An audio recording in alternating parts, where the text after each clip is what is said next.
millennial men want 1950 housewives after they have the children. Dun dun dun. Man, I don't know what millennial men you spoke with, but the ones that I speak with, they want to know how to talk to a woman. They want to know how to make that first contact before, oh my God, getting married. Oh, like there are a couple of steps that are missing there. Now, I don't know how it's like in the United States, all right? But I'll tell you how it is in Romania. It used to be that housework was a full-time job. You had to wash the clothes at the river by hand. You had to feed the chickens, plow the fields. You had to cook every single day because there was no refrigerator. Raise the children. It was a full-time job. Nowadays, you got a Roomba, you got a microwave, you can order food, you got a washing machine. What on earth would she do at home all day? Be a social parasite? Go to work, woman. There needs to be 2 incomes in the household. Have you looked at the economy? Have you noticed the gas prices? Do you think money grows on trees? What do you do in your house? How do you justify your time unless you are streaming? Unless you do the OnlyFans, then you can sit at home. But if you cannot produce the money, you go out and you work. At least that's how people here think, you know. It's like the 2 income thing. In order to be able to survive Eastern Europe. I mean, maybe in America it's different. Maybe in America with 1 wage you can actually afford to have the woman sitting at home. Which is something that I never understood. Why is it a horror? I mean, I imagine getting married to a big booby lady, you know, buxom lady with a PhD, very smart, she works all day, and she says, husband, don't you dare find a job. You sit at home all day, I will bring you the money. I will be like, oh my God, what a horrible life. Do I have to make sex with you as well? Oh God, how will I cope? How will I cope? What will I do? Will I play Counter-Strike with the other guys that are also being locked up in their homes by their big buxom wives? Yeah, what a horrible nightmare, I know. The American nightmare. Sexismus, misogynismus. You get to stay at home while the husband gives you money, Again, like, the level of misandry. Can you imagine if the man stayed at home while the woman brought him money? How about that? Apparently, the ambition of millennial women has long been lauded. From their girl power childhoods on their PhDs, women are now the backbone of the workforce. In 2018, 74 men earned bachelor's degrees for every 100 women. Okay, but that's not the backbone of the workforce. The backbone of the workforce aren't people with PhD, okay? The backbone of the workforce aren't gender studies majors, aren't lawyers, they're not the HR departments. That's not the backbone of the... Do you know who the backbone of the workforce is?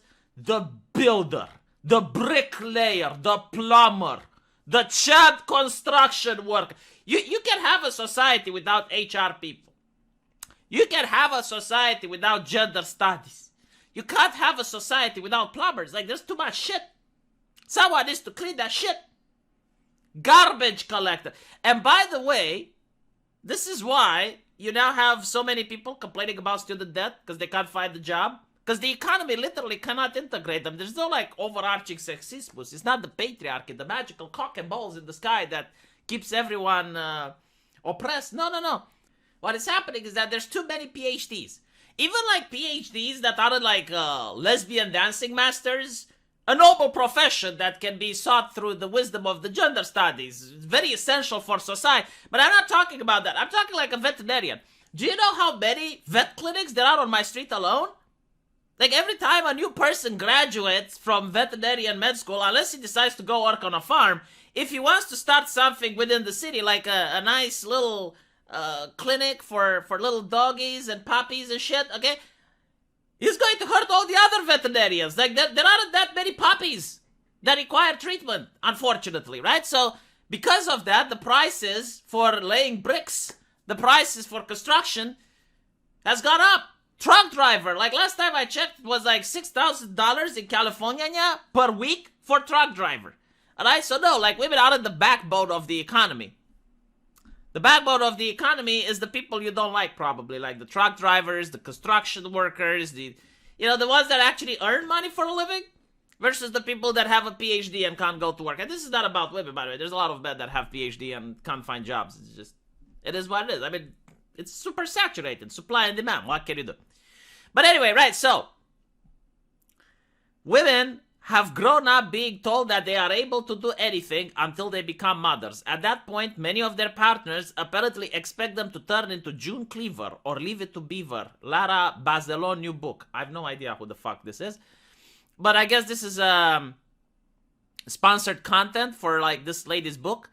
Explore how working mothers get tasked with a second shift.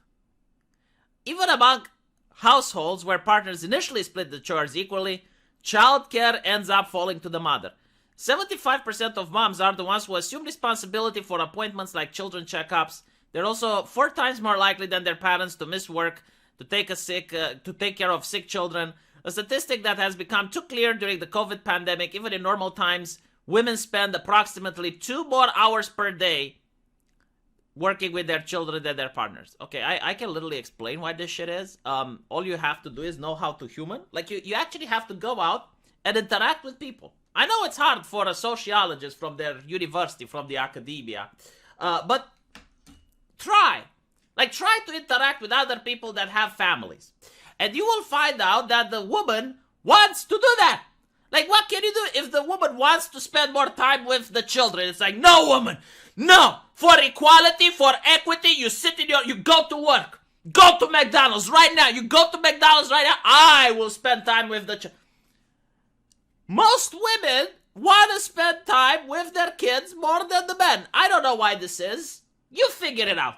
You figure it out, person in the academia. But when I spoke with other people who have kids, it's the woman who prefers to spend more time with them.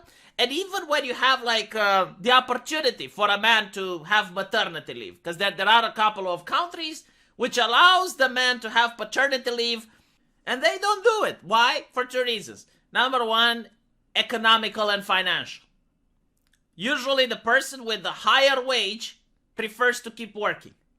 Oh yeah, but sexismus because women get to choose who they marry. Okay, so a woman chooses to marry with a man that has more income than her. How is that society to blame? I mean, you as a woman, alright, you got a choice to marry with someone that earns less or someone that earns more. If you choose to marry with someone that earns more, then it makes sense that the man is going to be the one that goes to work to bring home the big bucks while the woman takes the maternity leave. By the way, in Europe, like maternity leave, I don't know how it's like in the US, but here it's like 75% of what you're making. So even though you still get money, it's a little bit less. Economy is tough. You know, like gas prices are up. Someone has to do it. $10 lettuce. You need money. So that's one of the reasons. The other reason is that the woman wants to. Like it would be incomprehensible for most mothers that I happen to know, to decide to go to work in order to not spend time with the kids. In fact, I know women who want to have kids just to avoid going to work. Why don't you talk to people? Speak to people. Go out. Go out and talk to people. Get out of your ideological bubble. Stop going on Twitter. You know, whoever wrote this book, get off of Twitter. Close Twitter. Interact with human beings. Speak with them. They talk back to you. Okay? Like they can communicate. Ask them, why did you make the choice? Don't just look at the graph and be like, oh, most women choose to, I'm not happy with this. I need to reorganize society. What if society wants to be this way? Like, you know, like forcing on people, like loving people with force is rape? Stop raping people. Just talk to them. See why they're doing this. The overwhelming amount of women, I know it's shocking, want to spend time with their kids. That's why they have a child. That's why they decided to have children.